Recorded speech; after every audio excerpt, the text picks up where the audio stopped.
There comes a time when we hear a certain call, and the world must come together as one. There are people dying, and it's time to lend a hand to life, the greatest gift of all. We are the world, we are its children. We are the ones who make a brighter day, so let's start giving.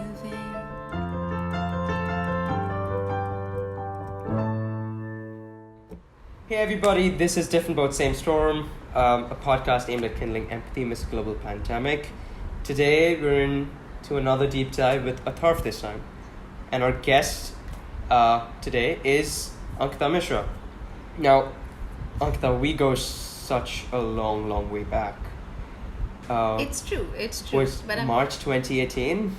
March 2018. Mm-hmm. It's been a very nice and fulfilling 2 years, I feel. Like we've had this little support system going, and I've loved the last 2 years.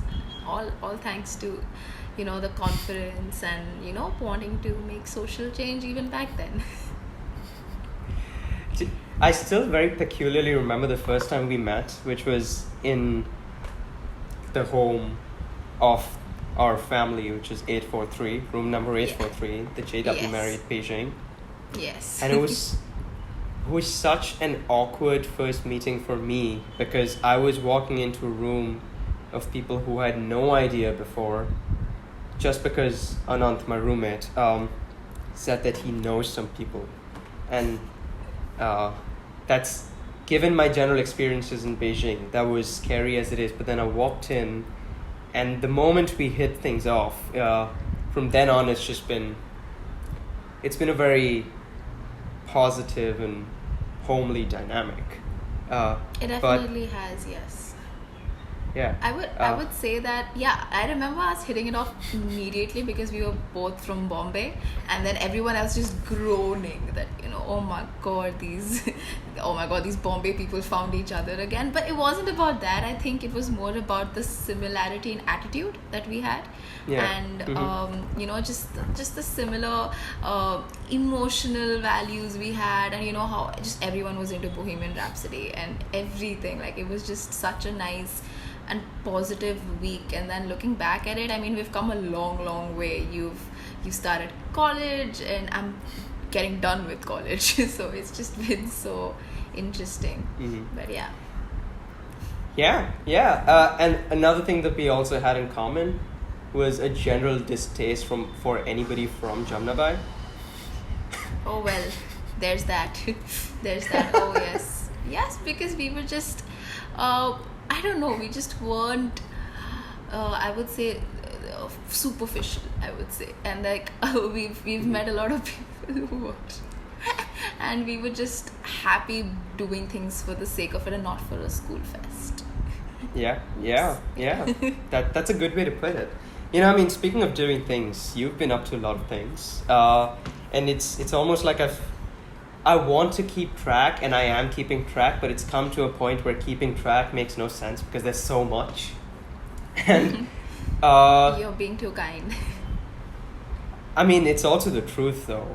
What all has happened, there is final year of med school, then there is Project Dhani, and the fame that comes along with it. Exactly what I'm referring to. Yes, but unintentional completely. But I feel like that's the best. That's when things are the best, right? When they're unintentional, they're unsolicited. But I know you don't like to talk about this as much because you're your modest self. But what exactly happened? Could you? I mean, I know this because I hear about it all the time. But I feel like the world deserves to know more about this. Thank you for that. So Project Dhani was something that it was something that was conceived with the idea in mind that we are medical students, and for me, being in the final year, I will be headed to the front lines in a few months, but I wasn't there yet.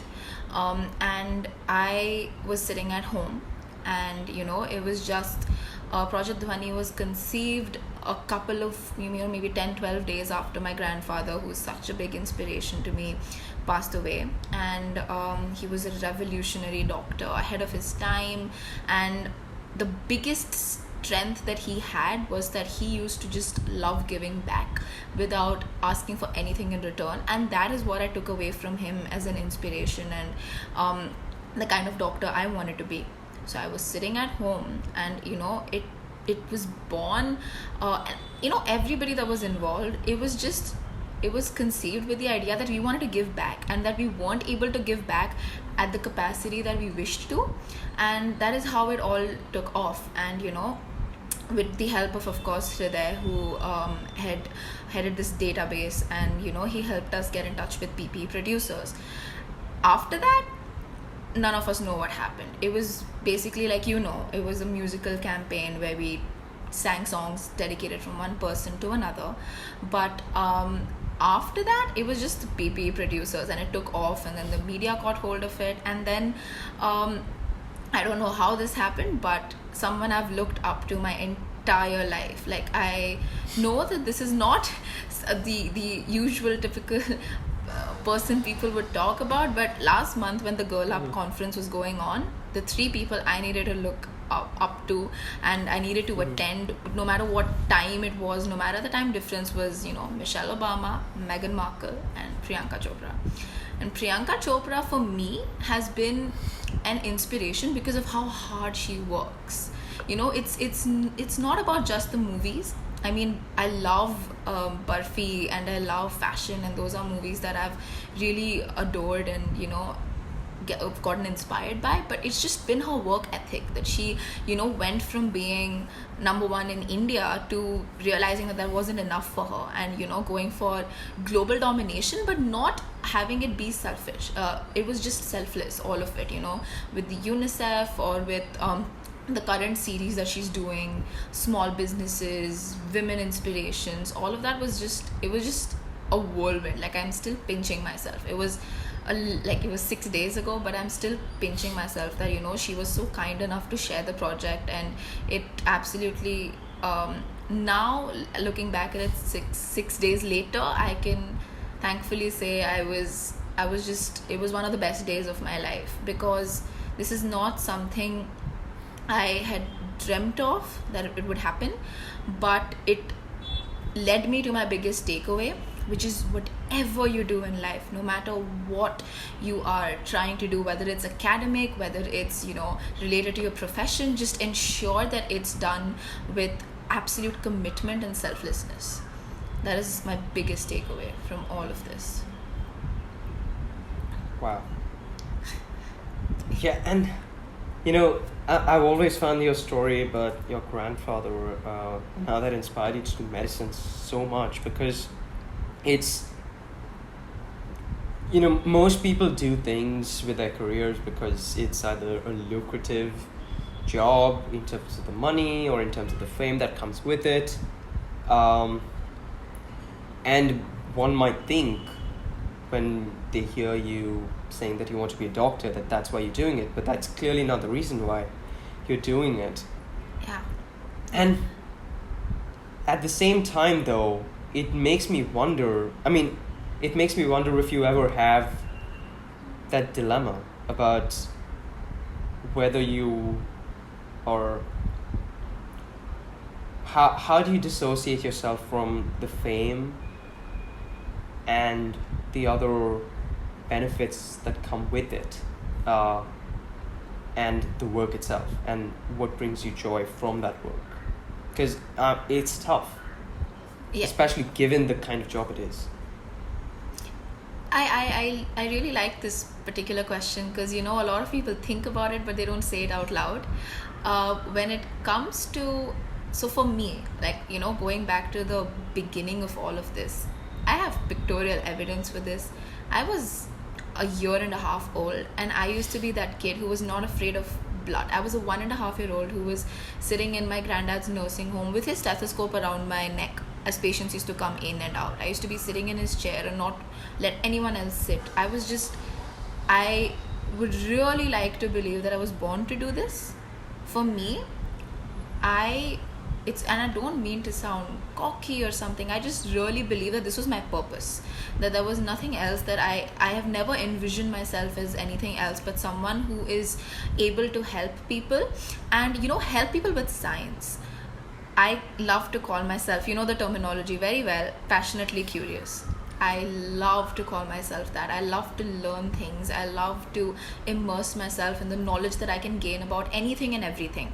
And what better than a field like medicine, where it's all about studying and all about learning more and more about, even more uncertain territory, which is the human body. So, it's so inexplicable how one thing could be entirely different for one body and different, and the same for the else. It's something they teach us in med school very early on, that whatever you study in the textbook is not what you're going to see in reality.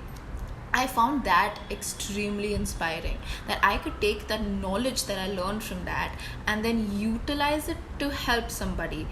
Whenever there is some sort of, good news, knock on wood, whenever there's some good news or some happy thing that happens and I get some sort of recognition, it always takes me back to that one little thought, that it's good, you're inching closer and closer towards your purpose, but this is not it. You need to keep doing that.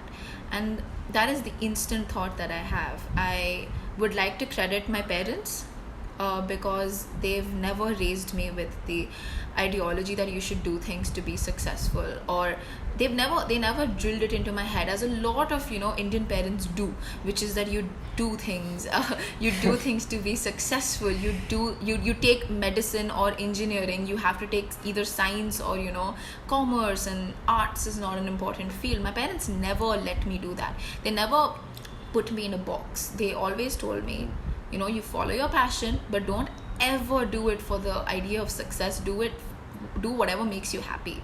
Which is why in my final year of med school, they didn't mind that I spent the last 2 months studying, but also spending like 7 hours a day singing. They really didn't mind it. They really didn't. And that's a huge amount of time, because they just know that it's important to be a well-rounded individual and a good human being above everything else. And I think it's because of that it became an intrinsic value within me. I wouldn't be here if I didn't have that parenting, I feel. Mm-hmm. Yeah, no, for sure. Honestly, just that freedom to do whatever you want and whatever your heart seeks to do is a one that we all value so much, and not everybody even has the taste of it, because it's so hard to get. But there is medicine on one hand, and then there's music on the other, and you and I both know that you have this hope of someday being on the Broadway as well. Definitely. I already have my audition down. I've been preparing for that my entire life. Once I'm done with my residency, that's where I'm headed. And you know what? Maybe if I get into a residency in New York, you never know. In New York, you can be a new man. Ham for change.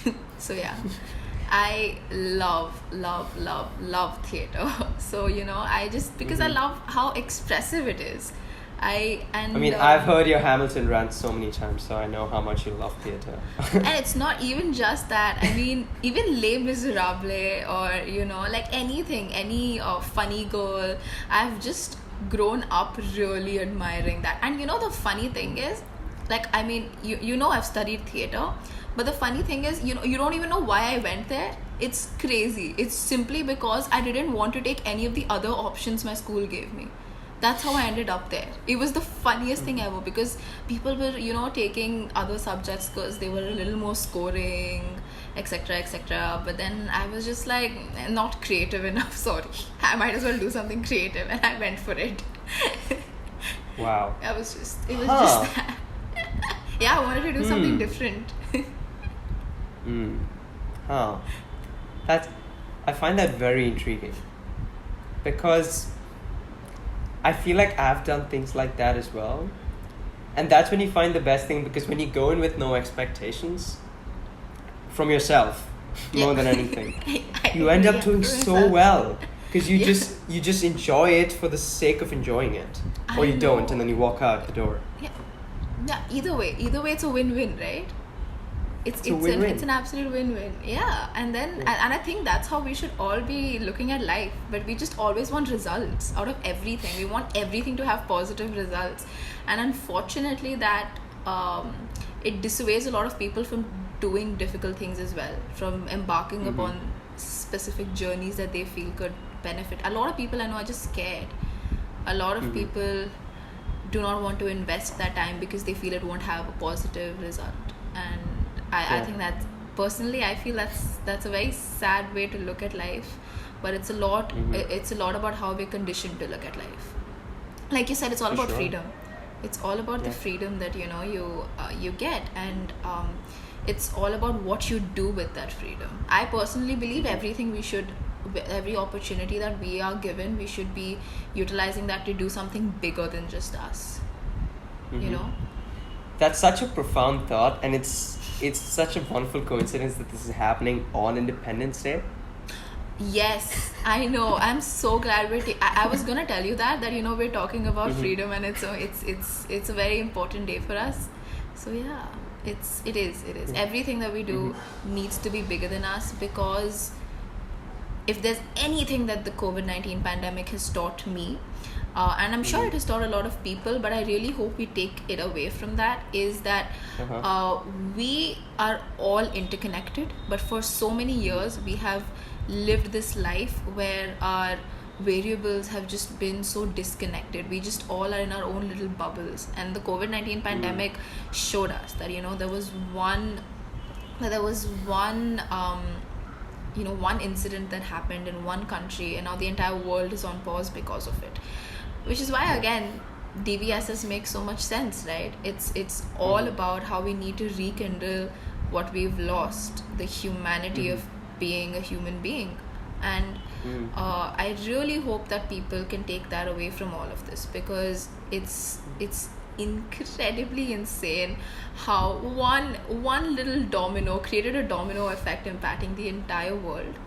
So yeah, I really hope that we become a little more interconnected and think about things that are bigger than us, because in actuality, then every action that we make has an equal and opposite, or an equal and the same reaction throughout the world, like a ripple effect. So yeah, I really hope that we can learn from this. When you speak about us realizing the humanity within us and the humanity around us, do you feel like your strong connection with art sort of helps you realize that humanity in medicine, and how realizing people's humanity is so essential in medicine or in anything that involves humans, but is often lost? Because when we talk about COVID, one thing that I've always been a little irked by, or any human tragedy, it's always the number of people that have died, the number of survivors, and it's just data and statistics and numbers thrown at you with somebody trying to prove how they've been successful enough. Yeah. Because there's a percentage sign that shows them that.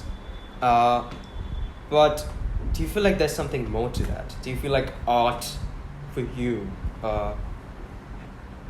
sort of helps in reviving that humanity in your line of work? I definitely would say that, because as a child, I was always a voracious reader. So I think that is where my tryst with art started. It started with reading all the books that I used to love reading, and two, singing and dancing with my mom.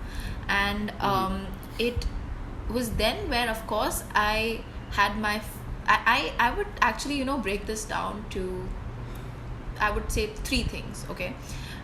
Number one, art taught me that everything, around us could be a metaphor. And that is something I found so beautiful. As a child, that is how I looked at life. I looked at everything with a metaphor. I used to call. So I'd give you a Harry Potter example for that. Oh, Whenever always. Harry Potter Yeah. examples are always welcome. I know.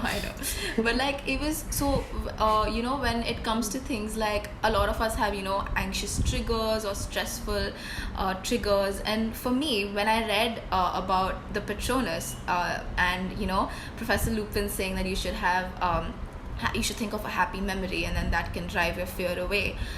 I took that as a metaphor that, whenever there is a negative trigger in life, we should always think about our positive triggers. And of course, that was much later, but I used to talk about, as a child, and people used to think I was pretty nuts, but I used to talk about Jokes on them, man. I mean, I used to talk about bubbles of happiness. And yeah, so for me, bubbles of happiness meant all the little things in life that make us happy. And this is something that I wrote, I think, when I was in like 3rd grade. But I used to call everything that made me happy in life a bubble. So that was number one. That literature and music, they taught me that there are a lot of metaphors in life that we can take away, because there's always more. Like there is in song, there's always something more than the lyric or more than the music. There is that, that little extra punch. Number two, my other takeaway was faceless stories, the secondary, tertiary characters that we see in theatre or film or books. That there are so many forgotten characters or forgotten elements, okay? And we've had this conversation before, but there are a lot of forgotten aspects of stories that we don't realize, and life is just like that. Life is just like that. And I called these characters in my mind, and I've written about it as well, as faceless stories. That every stranger that walks down a street, every stranger that we bump into, we could possibly have had, and we could have had some sort of dialogue with and have forgotten, because there's this whole theory, right, where when you dream of people, they're usually someone that you've met, and they've stayed in your subconscious. All of these are faceless stories. You don't know the struggles that they're going through, you don't know the happy day that they've had, you don't know the loss they might have endured. Everything is a faceless story.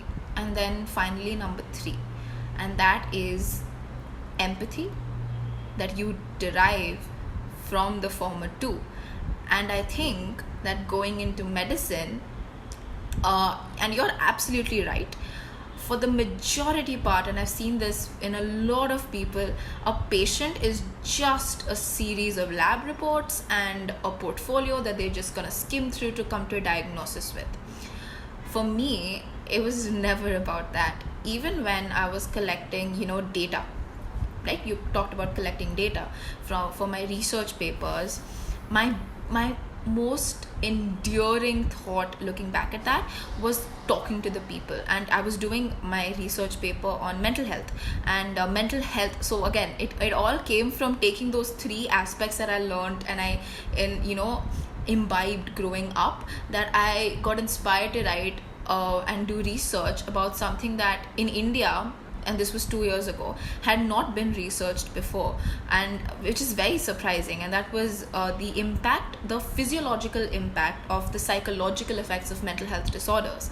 So when I was sitting down and collecting data, right, you go from demographic details to the more nitty-gritty technicalities, the patients were shocked, and I think I got a hug from every single patient that I almost could, because they just looked at me and said that these mental health symptoms that you're talking about, Ankita, these are words that we have always tried to describe and explain to people, but no one understood us.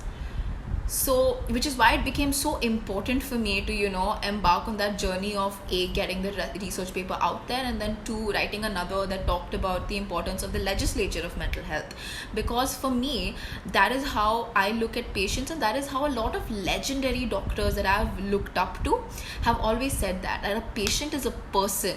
A patient is never going to be their disorder. Their disorder is simply what's happening to them.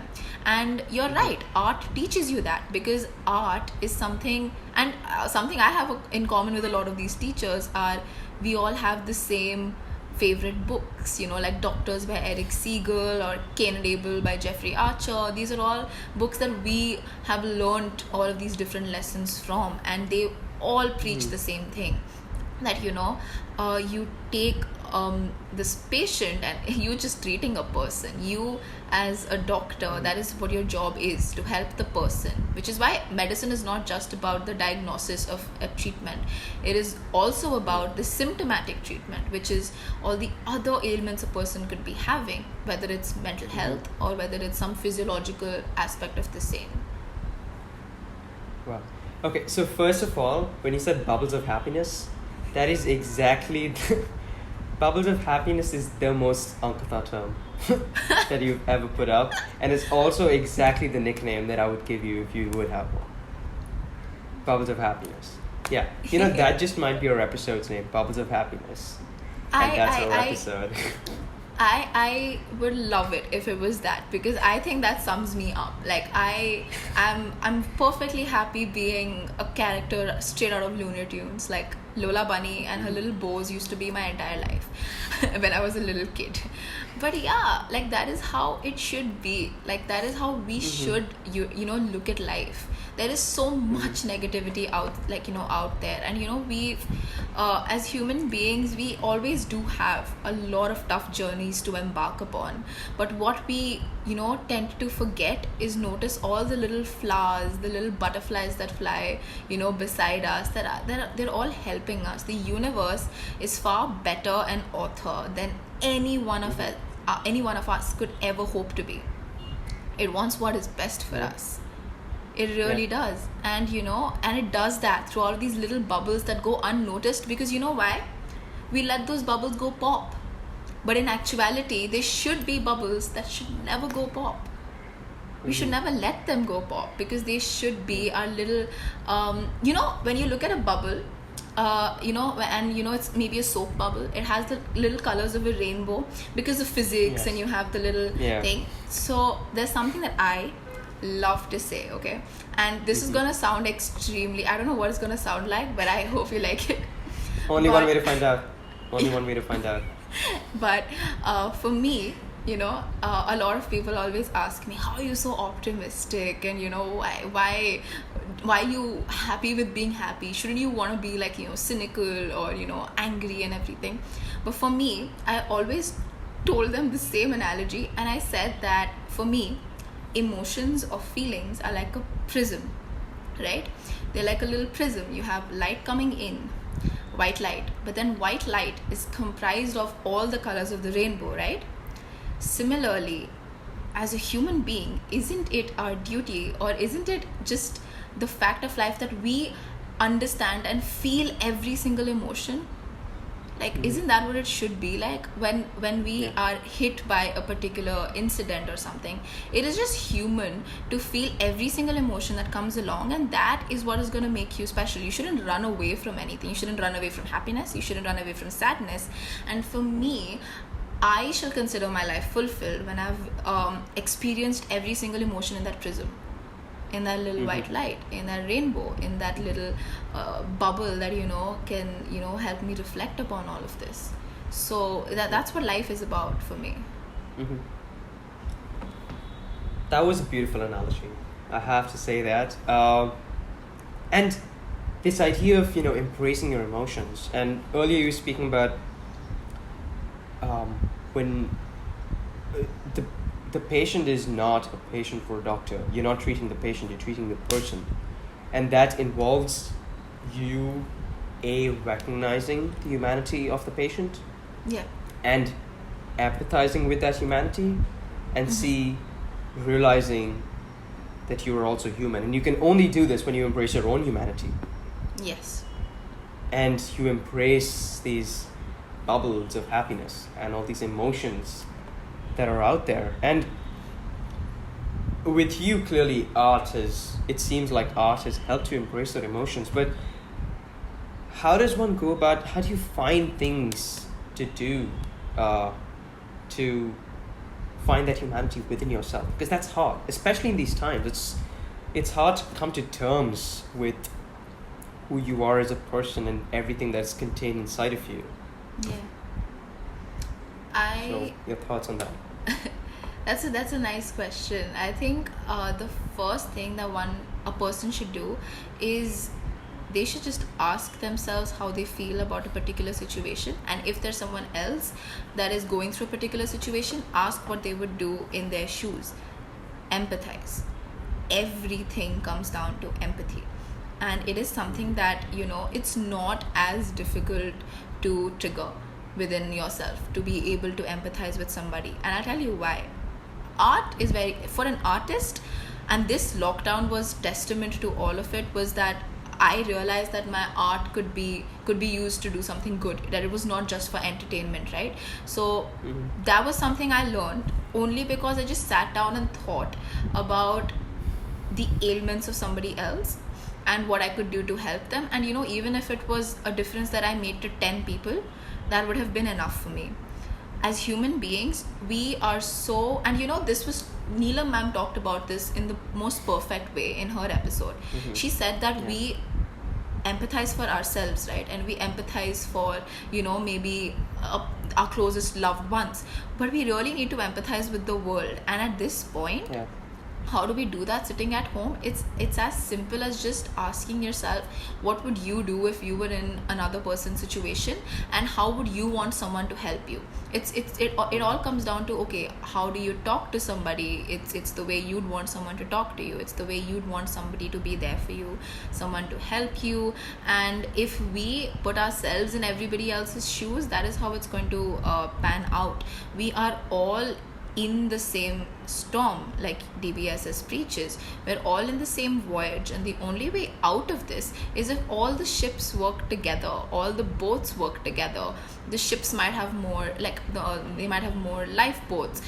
A little cruise ship that is, it might not, and a fisherman's boat would be having a terrible their business is not working out as well. So this is the time where we sit down and we reflect upon the choices that we have made, even if it's something like related to the environment. I have some of my best friends have recently discovered, because they've gotten a lot of time actually to sit and read, to sit and know more about the world. And they've taken so many conscious decisions over the last 6 months about, zero waste, and about living completely green lives. And it's remarkable, because for me, I used to always think, it's in India that's not possible, right? But they've really shown me a very different reality to that. So I was very inspired by that, by these friends of mine who have made very active choices. And again, it all came down to just sitting down and asking themselves, what's going wrong in the world, and what can I do to change that? Understand that you yourself, no matter how we think too little of ourselves. We think that one person cannot make a difference, when in actuality one person can. Project Dhani went ahead and armed over 2,500 doctors and frontline workers, right? I never dreamed of that. I thought if I would, if this project could benefit 25 or 30 people, I'd be happy. Because, I have friends out there who are on the front line, or anything, be it any fundraiser. One of my friends was having difficulties with her academic tuition, and the number of people that of course, because a lot of people are having difficulty with the pandemic and paying off their student fees and tuition. So, and the number of people within 3 days gathered and helped raise that amount for, which was a whopping amount of money, was insane. And that is again because they too saw an opportunity where they could help. We are not as little as we claim to be, or we think that we are. We are all actually very active participants, and the sooner we understand our responsibility and are aware of that, the quicker the world can change and be a better place. Because we are all the world's a stage. And I mean, we're all players, we're all actors, we're all involved in that. So Yeah, I think Uh-huh. that is how I would suggest, just educate yourself, learn more, find your passion, and then ask yourself, can I take this passion and do something that is even bigger than I am, with it. Yeah. I was going to say this earlier, but then I lost my train of thought. You were speaking about the universe being the best author in the universe, Yeah. and then this idea of us thinking too little of ourselves. We're not And expecting this dust reminds- in the universe, no. Yeah, this reminds me of The Alchemist. Of course, we all know The Alchemist, and for me, the two things that stood out were that if you follow the energy and light within you, the way it guides you, and you do what you have to do, if it's meant to be, the universe will conspire to make it happen. It's just like the Om Shanti Om dialogue. I'm telling you, everything comes down to that. Uh-huh. The अगर किसी What cheese is that को- dialogue? अगर किसी चीज़ को दिल से चाहो तो पूरी कायनात उसे मिलाने की साजिश करने लग जाएगी. Yeah, I'm sorry Shahrukh, but yeah, that's the crux of it. अगर किसी चीज़ को शिद्दत से चाहो, I don't remember. But yeah, it's true. Wow. It really is. Mhm, Okay, now continue. mhm. I want to hear your thought. No, that's perfect. Honestly, I was just admiring the fact that this was you speaking Hindi while getting the grammar right. We both know your relationship with the language. Yes, please don't quiz me right now. I don't need that.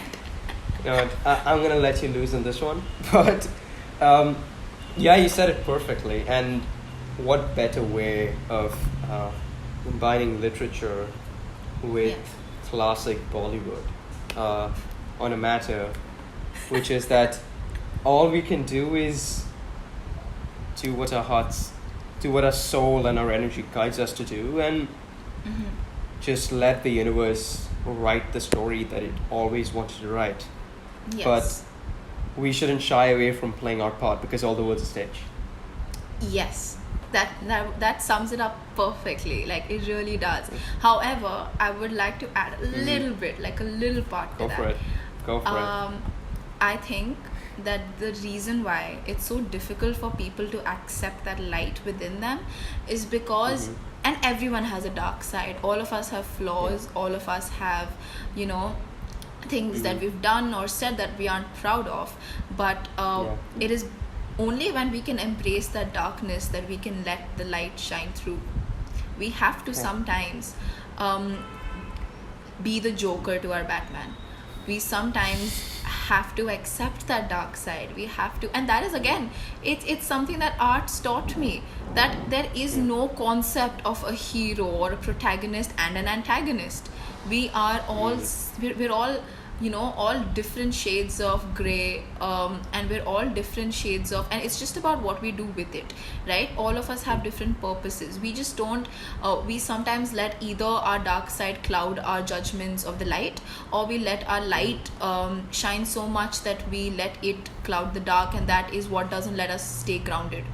So it is very important to strike the right balance between the two, that we must always accept ourselves. All of us have limitations. All of us have things that make us special. But what is important is understanding in a gestalt psychology sort of way that we are a sum of all our parts. And that is what makes us special. Yeah. And we spoke about Eli in his last episode. This guest Mo was speaking about this, where we think that we are one person, but everybody who we interact with has a different idea of who we are, and nobody's wrong, because there's just different shades of us, which is why I think believing that there is an objectivity to our existence and and the perception that people have of us is probably misleading, because it's setting you up for disappointment, because not everybody thinks of you in the same way, and it's okay. And in fact, you'd rather have it in a way where everybody does not look at you the same way than the other way around, because that's just too mundane, right? What's life without a little more Yes. spice? Exactly. And why would you not want to be multidimensional? Why would you not want to be layered? Like, isn't Yeah. something single dimensional just boring? Like when we talk about characters in movies and theaters as well, the theater plays that as well, we forget those characters, right? That are monotonous and don't have something different. I think it's also the fact that whenever we meet somebody or somebody meets us, what connects the two of them is the similarity they're trying to find within each other. Like, I think that is why people see people so differently. It's because they Yeah.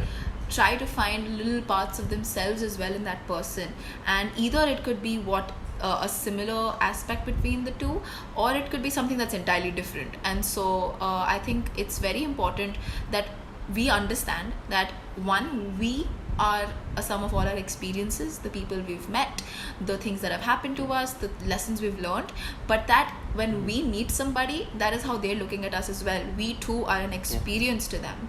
We too are, a different variable, and they're going to see us differently. It hurts sometimes, when you feel like people don't understand you or don't see you the way you'd want them to see you. But what should be the resolution here is that you just accept that what you said, this is life would be too mundane if I wasn't viewed as different people. Like, as even Neela ma'am said, she's many multiple different women in one person.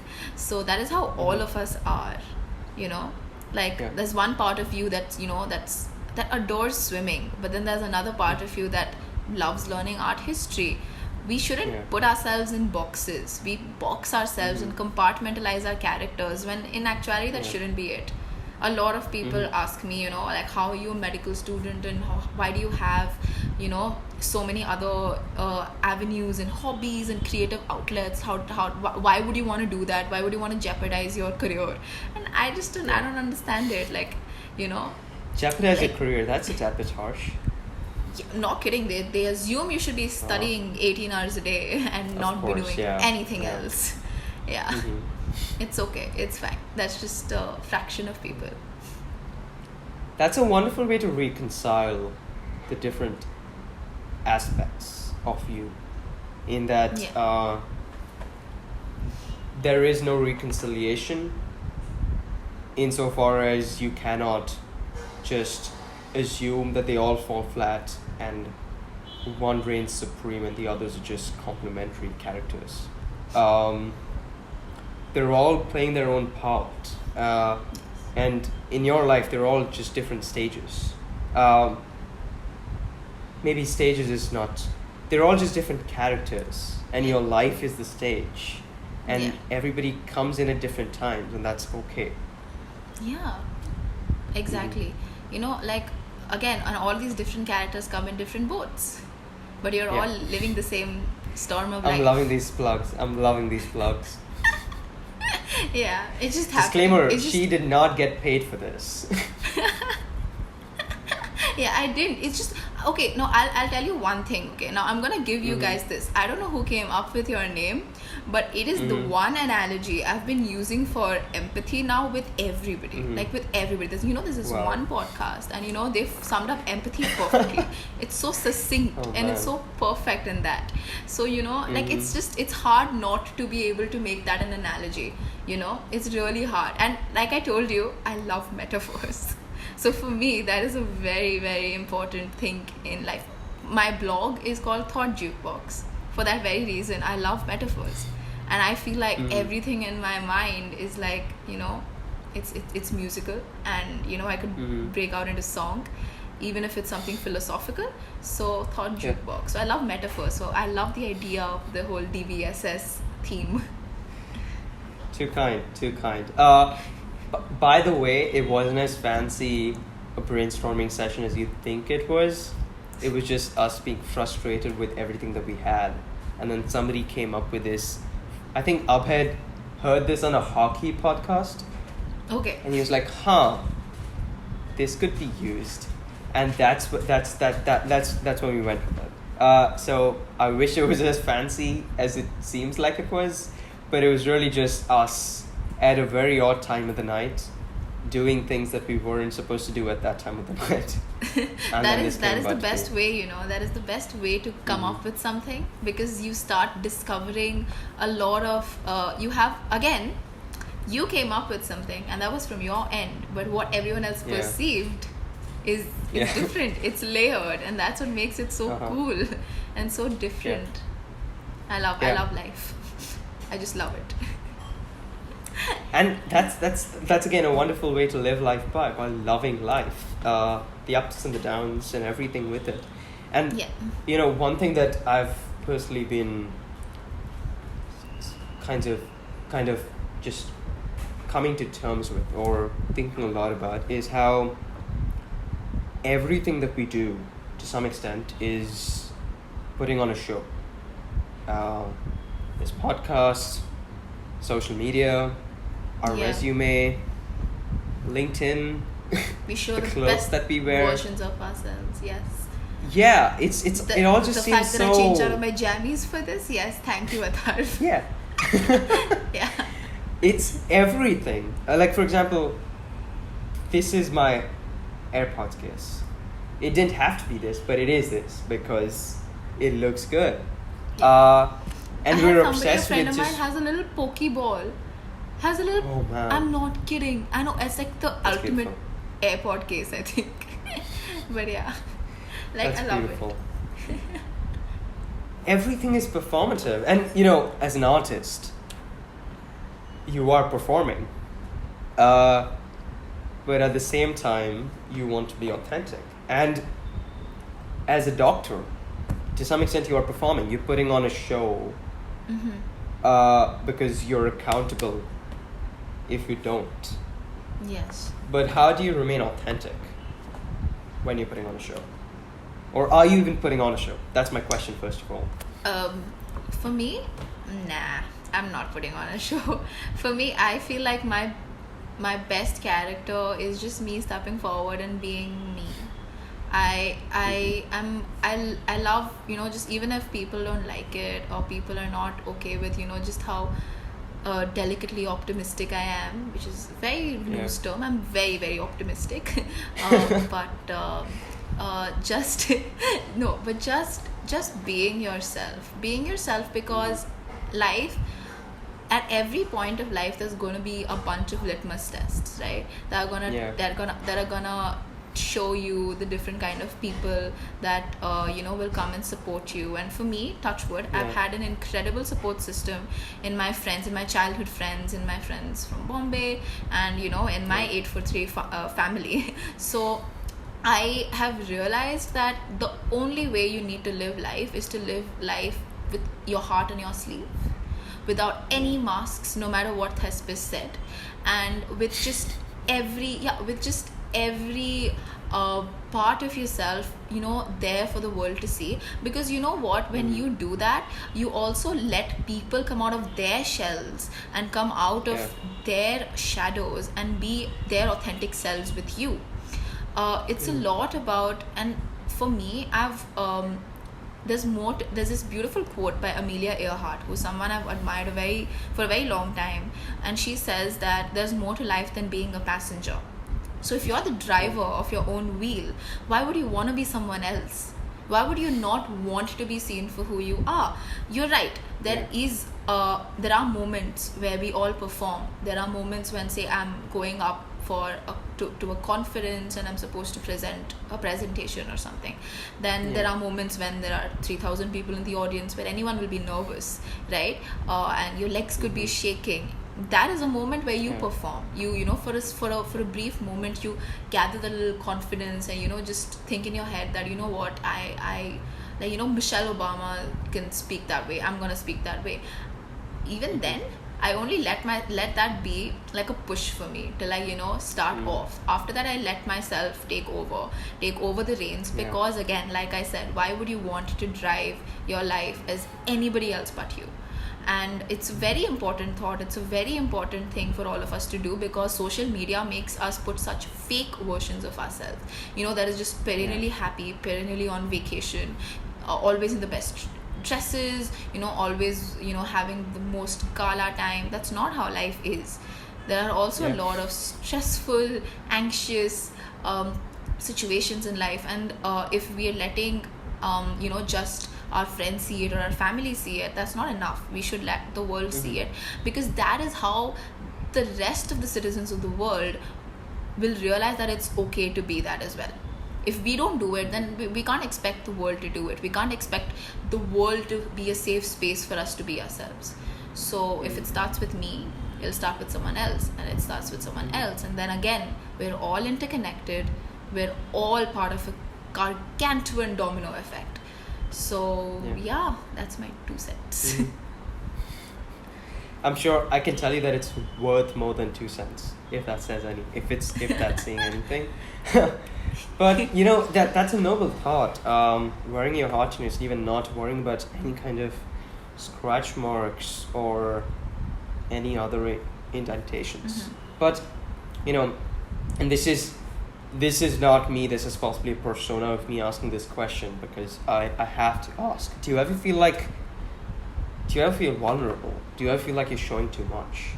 The other day, I remember we were talking about knowing who to unfollow on social media.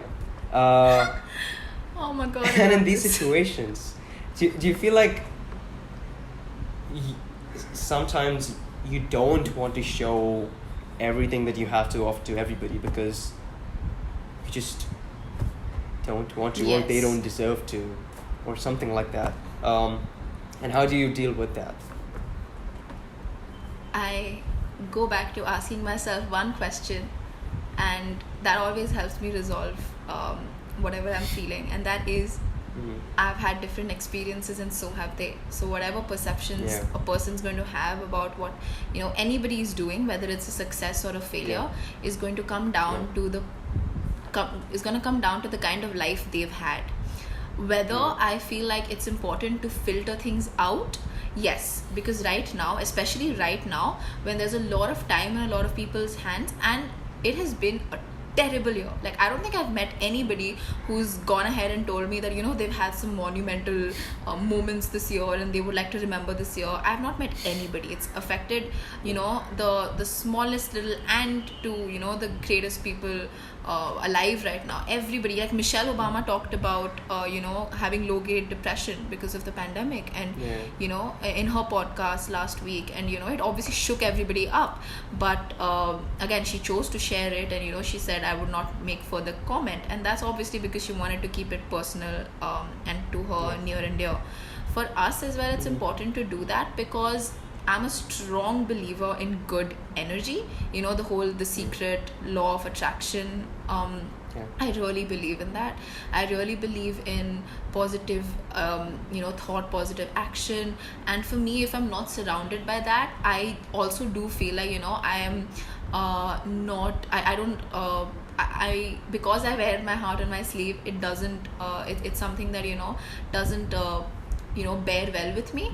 But luckily, touch wood, I have a very good support system in my friends and family. So I know that if I do have to turn to anybody, I have so many people to turn to, which is why sometimes, yes, I would limit sharing everything to people beyond that, because sometimes you never know whether it's going to come across as just mean or cocky or arrogant to somebody without your own intention, simply because possibly they've had a bad day, or possibly they've had a failure, and so your success might just feel like you're rubbing it in, though that's not your intention. Again, it's a human duty to just be compassionate to other people as well, and understand where they're coming from, and that they're not inherently bad for feeling that way. Everything that we should do in life should come from a place of love and understanding. If we help somebody and they don't help us in return, it shouldn't make us feel bad, because we did our part. It made us it's not a selfish thing to feel happy when you're helping somebody. It's just you being nice, and you doing something you felt was right. Whether you got that in return or something, that's not what you should be looking towards. And that is how I look at it, just understanding that aspect of life.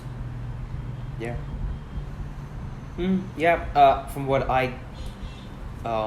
if I were to sum that up, it just, uh, I would say that being yourself and wearing your heart on your sleeve does not mean that you share every little detail of your life with everybody.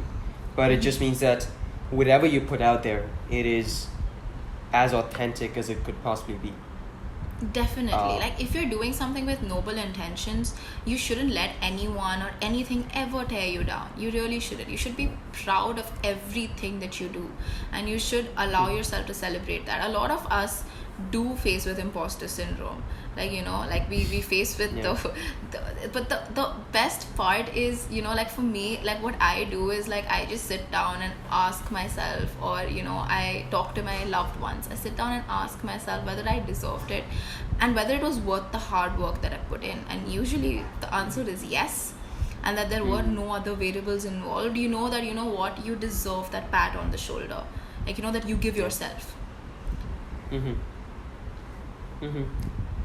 Now, when we talk about, whether the results of something are worth the hard work you put in, and you said that the answer is usually yes.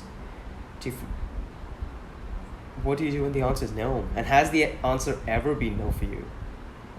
Many times. Many times.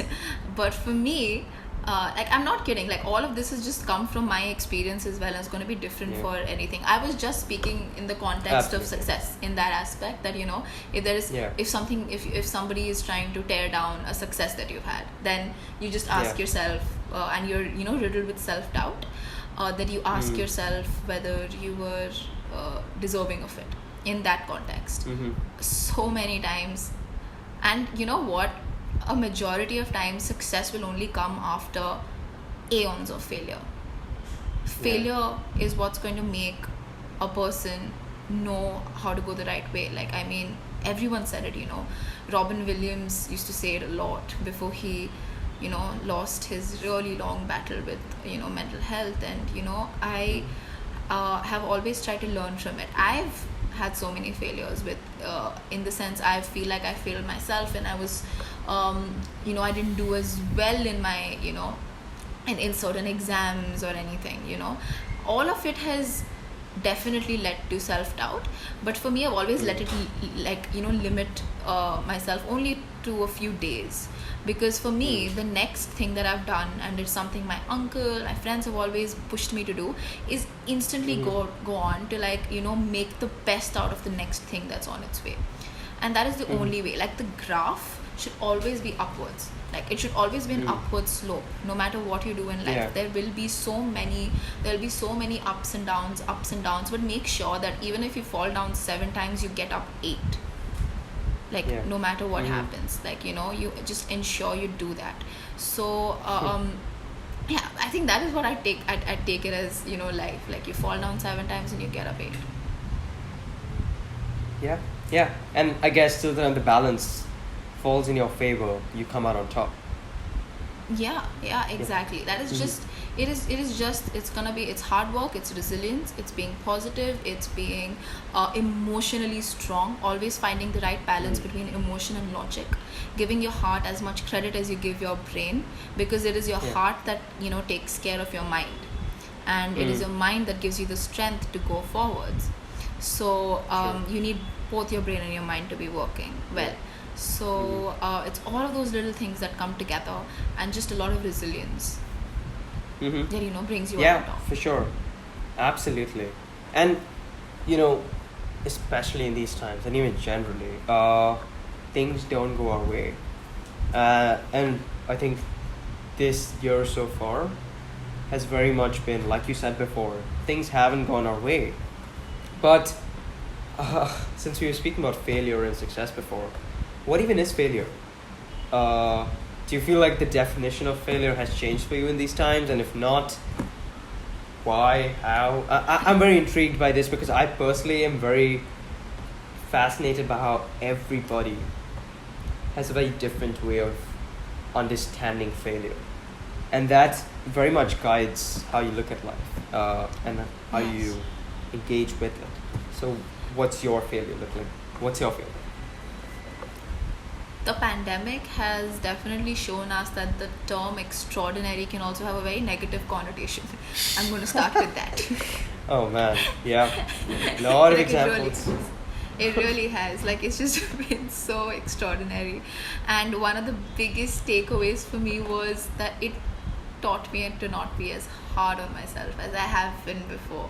And a lot of it is when, I've pushed myself really hard, and for me the result hasn't been 100, but it's been a 99, and that has hurt. And for a lot of us, that is Yeah. how it is. For me, failure, I would say I've never sat down and actually defined it. I'm going to start with that. I really haven't. Wow. I have always wanted to Oh, just, you broke take. off Hello? your audio. If you muted yourself. Oh wait, hold on. Hold on. Sorry. Can you hear me now? Can you hear me now? I can't hear you. Can't? Oh, that's weird. Oh. Okay, but Oh. your thing is not muted now. Can you hear me now? Can't hear you. Give me a minute. I can hear you. I can hear you. Yeah, sorry. I think somebody else's Bluetooth got connected to my laptop. That happens. Should I start from Should I start from initial the thought? initial thought? Okay, wait, Sure, it's muted sure. it. Yeah. Yep, we're good now. Where did we cut off? I remember I was talking about the extraordinary part, I think. Yeah. So you're talking about how you never sat down to define failure. Yeah. Let's just start from there. Yeah. So, for me, I never sat down and I never defined failure, because I feel like it would then prevent me from putting in my best foot forward the next time round. I have that, which is why I never sat down to define it. I used to consider it a setback, but not an absolute failure, because for me it was just about the next step that I take. And that is how I think, for me, my instant question to everything in life is what next. Like, with Dhani ending, or and now I'm starting with my final semester at university. So it's a big step. Like, this is a long time coming. I'm in my ninth semester now, so it's so for me it's That's all about insane. what next. Yeah, so it's all about what Yeah. next. This pandemic taught me that you need to look at failure through you don't need to look at failure through a magnifying glass, through a looking glass. Usually that's what we do. We need to on the contrary, look at it as just a little stepping stone, and use it as you have little brooks, and then you have little stones on it. I look at every obstacle in life that way. There is a stepping stone to get me to the other side. That is how I'll define failure as a little stepping stone in a brook of life, as something that I need to just step over to get to the other side. It's as simple as that. For sure. Like, Yeah. I'm sorry Yeah, about I mean, the number when of they say- metaphors I'm using. So, Oh, honestly, I live by this rule in life that the more metaphors and the more wordplay involved, the better. That's that's the notion I live life by. And yeah, I mean, you said it. Failure is very much a stepping stone to success. But I guess my question then is, what is failure? What qualifies as a failure for you? me putting in my 150% and not getting the results that would mandate that 150% of results, efforts. So I think that is what I would say failure really is. I think failure is when you feel let down, that the hard work that you put in was not translated into direct, equal and opposite or equal and same reactions and effects. It's like putting in a lot of effort for an entrance exam and not getting the college of your dreams. That could be a failure. Something could be something as little as not being able to wake up on time the next morning could be a failure. So we have Every university student is cackling right now. I know. Someone please save us from our sleep schedules. Someone really needs to save Or us the from lack thereof. yeah, tell me about it. Like, I just got done with examinations yesterday, so I was running on like 3 hours of sleep for the last 2 weeks. So all of this is just like it's not what I look You're just like gonna crash like after 3 this. hours ago. 100%. Like, but this is not what I looked like 3 hours ago. Okay, like it really wasn't. So, but yeah, so failure is all of those like, you know, it's all of those bubbles that go pop. It's what we need to. It's all of that. It's, you know, all and you know what, life, like I said, it's a prism. It's gonna have negative connotations, positive connotations. It's all yin and yang. And if we don't accept what you know, failure leads us to, then we wouldn't be living life at all. Yeah, for sure. Yeah, and you know, I like How to would you think of it define this failure? way. Huh. Okay, so I see it's switching around, but you know what? I was just coming at you with an answer, so you did not catch me there. But it's interesting that you asked me that because, you know, with all my time in swimming, one thing that Ian Thorpe said has always stood by me, big Australian swimmer, is that for me, I lost a race when I did not give everything that I had within me in that moment, in that race. And therefore, I've never lost a race in my life. And that's how I define failure. For me, there's so many factors around us that you just cannot possibly control. In the pool, in the world, just generally, like this pandemic. Right? Yeah. Who could have thought? I was supposed to be chilling on a beach in Israel right now.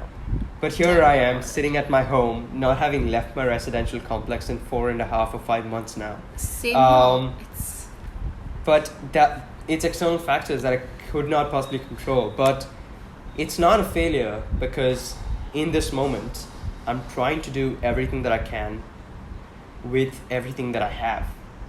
So it's trying to focus on the process and just on everything that is within your control, which is why for me, this pandemic is not a failure if you're doing everything that you can. If that means not doing everything that you want to do and just taking a break and stepping back, that's a win.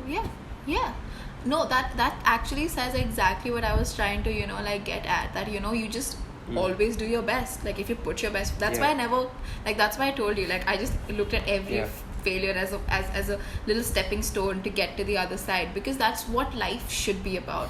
It should be about putting our best foot forward no matter what we do, even if it's, you know, like going to sleep every night feeling happy, purposeful, and to build that life ahead of us that we don't want to run away from, you know. That is that is what we need to do. Like, and you know, we get so lost in this rat race of, you know, like of quantitative and quantifiable success and failure, that we forget about all the other little bubbles that, you know, we just let, you know, fly by. That's profound, and that's exactly how everybody should strive to live life by. It's hard because there's a lot of negativity around us, as you said, but just trying to find those bubbles and creating those bubbles, not just finding them, actively creating those bubbles of happiness is the best that we can do. There's an incredible quote, okay, I think it was by this author called Anthony Doerr, and he had said this beautiful thing. He had said that, isn't it fascinating? It was actually a book for children, by the way, where I came across this, but it was, you know, just like The Little Prince, it was very profound to me as an adult. It said that, you know, my love is Calvin Hobbes, so it's always the children's books that are the most profound. And you know what, it's something that you like, there's something new you learn every time you go back and read it. Like there's always a new sight that you find. But it was just it was fascinating, because what he said was, isn't it fascinating that the brain is surrounded by complete darkness, right? Cerebrospinal fluid, and it's surrounded by complete darkness, but the world that it creates for us and around us is so full of light. Oh wow. And that has That's been so fascinating. Yeah, I'm getting goosebumps right now, because that is like, I love that quote so much. Like I really it stayed very close to my heart, like I think 6-7 years later after having read it. And that is just how we need to live life. Yeah. Wow. We've got amazing quotes, we've got amazing metaphors, we've got stellar wordplay. This is one of my favorite episodes. And the one thing that I think is really going to top it off, we've been talking about you being an artist, and you made it to Priyanka Chopra's Instagram story and Twitter by virtue of you being the artist that you are. So I think it's only fair that we get a taste of that somehow. You want me to sing? Your call. It's the I was artist's not- call how they want to show their talent. I was not prepared for that at all, but Spontaneity. I'm gonna sing a few bars of something I feel all of us need to take away from this pandemic, and it was again this song was also born at a time where the world needed a lot of music for change. So here it goes. If my voice cracks, that's on you because I haven't practiced. Okay, but I've had We'll 2 see months of about practice, so Eli can take care of that in post. Don't worry about it. Done. Okay, Eli, this one's on you. There comes a time when we hear a certain call, and the world must come together as one. There are people dying, and it's time to lend a hand to life, the greatest gift of all. We are the world, we are its children, we are the ones who make a brighter day, so let's start giving. There's a choice we're making, we're saving our own lives. It's true, we make a better day, just you and me. Voice did not crack. That was spot on. That was spot on. That was And I perfect. think a message And that we should take away. yeah, that was the best way to close an episode. Celebrate life, the greatest gift of all. So It's true. again, We'll Ankita, make a change, just you and me. Just you and me on a Zoom call. Yeah. Thank you so much for taking the time out for this. You just finished with your exams yesterday, so now it's time to Yes. celebrate a little. Catch And up get on some some sleep. sleep. Yeah. Get some sleep, yeah. Oh, that's on the top of the list. Just continue to shine into amazing things, make art, save lives, all of that jazz that you constantly keep doing. But this was our episode for Different Boat, Same Storm, deep dive with Atharv and Ankita Misra as a guest. We'll see you next Thank week. you so much. Same time, different boat, different guest, same storm. Oh shit, I bombed that. Oh man. Okay, we're gonna do that again. I messed up the order. Come on. Oh, Yeah. Okay. that's okay.